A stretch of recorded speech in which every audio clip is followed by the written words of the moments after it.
My sides were burning, and water was getting into my nose, but I didn't care. I needed to beat Carter. You can't beat me, Lace. I'm a professional. You wish. I yelled as I dived forward headfirst into the sand, sliding across my belly. What the? You never win! It's just what I like to call skill. You think you're skilled? Oh, I know I am. He chuckled and I frowned at him, not appreciating his attitude. But before I even had a chance to respond, his hands pinned me to the sand. His face was mere inches from mine. Skilled, huh? Yes. I trailed off as he brushed his lips against mine. Although it was only a peck, it felt amazing to me. Carter's kisses always did. Afterwards, we toweled off in silence before I grabbed his hands and interlaced our fingers as we strolled over to our hut. My relationship with Carter had always been complicated.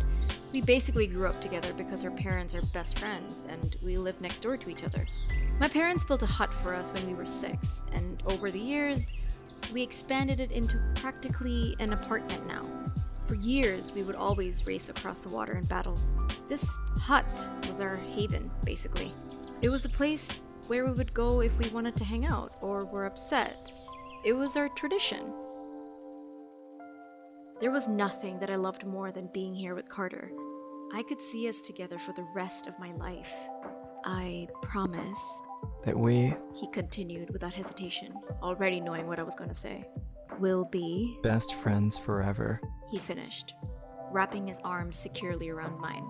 Being in his embrace, I believed Carter would never hurt me, but I was wrong.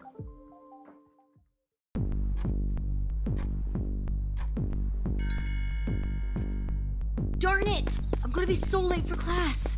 I ran out towards my car when I realized I was completely parked in. Ah! Not again! I slammed the door behind me with more force when I heard his familiar voice. I would bet you my car he wouldn't. I had a lovely evening. I'll call you. Hey, your one-night stand is yet again blocking my driveway. So? So? This happens almost every week and I'm sick of it! Your one-night stands have the entire street to park, but coincidentally, always seems to park in my way. Someone clearly has their panties in a twist. Me and my panties have nothing to do with you. You made that perfectly clear, remember? Are you done yet? Just get your hookup out of my way, or else I'll make her move. Okay, party's over. I'll call you. Thank the Lord. Oh, not sticking around for a chat?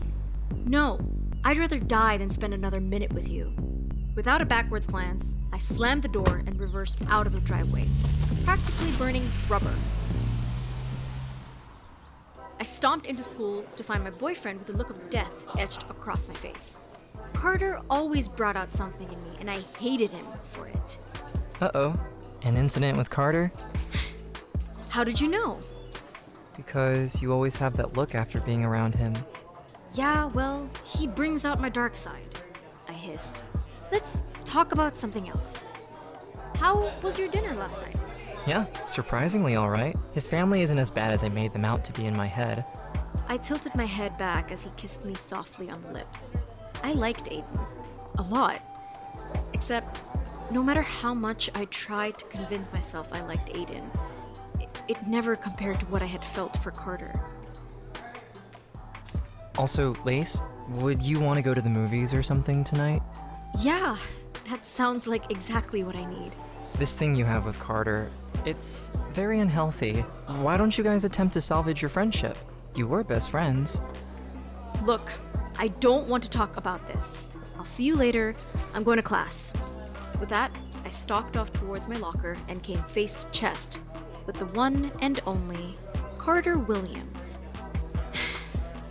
What the hell do you want? Just checking in on my favorite neighbor, seeing as she left in such a hurry. Carter, you and your fake sympathy can kiss my...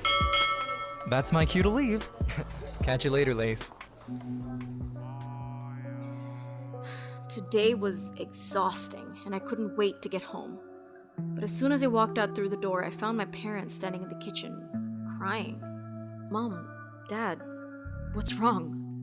Your grandmother, she's had a stroke. They don't think she's gonna make it. So your father and I are gonna go and look after her. Just you and Dad? What about me? You're a senior now. I couldn't ask you to miss days off school like that. They're too vital. I don't care. I'm going. No, Lacey. You're staying here and going to school. That's final. So I live here by myself. That's not gonna get boring or lonely. You're going to go stay with the Williams. Didn't Carter tell you? No. She couldn't do this to me. What? No way. I thought you would have been delighted. You and Carter are so close. Used to be close. Past tense, Mom. Haven't you noticed the silence between us when they come over? I hate him, Mom. I have for the last year. What are you talking about? They're practically your family. Staying anywhere else would be ridiculous. Staying there would be ridiculous. You are not making me live there. Honey, please, don't cause a scene. This is hard enough for your mother already. You better get packing. Our plane leaves in a couple of hours. Are you even listening to me? I am not living there.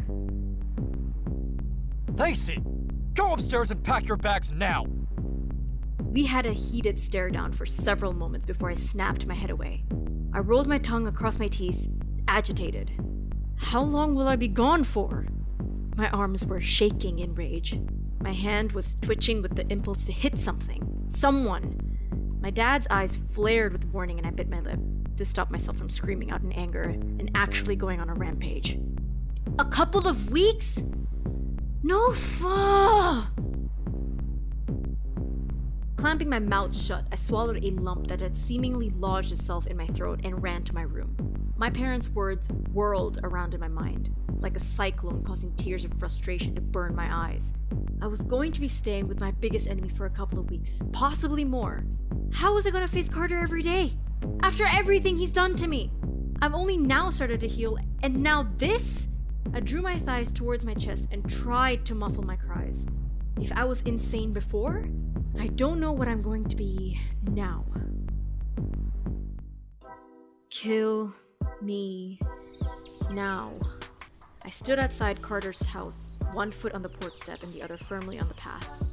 It was like my own body was refusing to enter the house of death. Lacey, I'm so glad you're here. Sleepover. What are you talking? I am so happy to have you here, Lacey.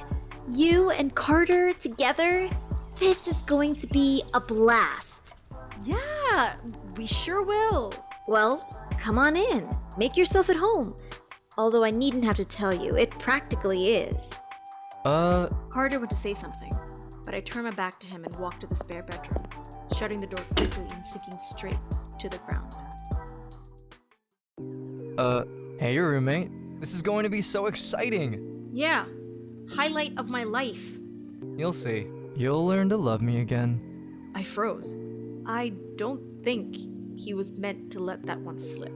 We both stared at each other in silence for a moment, before his smirk was back on his face, like nothing had happened. Be right back. I'm just gonna go downstairs and get some snacks, so we can totally do each other's nails and braid our hair. I face-palmed myself. These were going to be the longest days of my life.